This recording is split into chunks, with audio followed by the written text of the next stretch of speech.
Okay, when it's time to return your car, you'll do the reverse process as how you got it. So you'll put this in the window, preferably towards the middle. Then you'll get in and roll up the window. Now the box is secure. You can turn off the vehicle.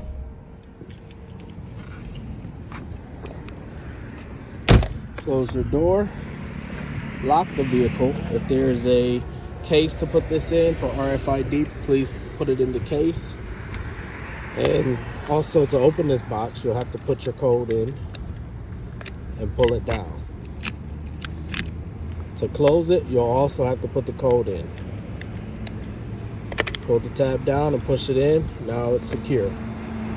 Then you'll put your flap back on, and now the car is good to go. Thank you.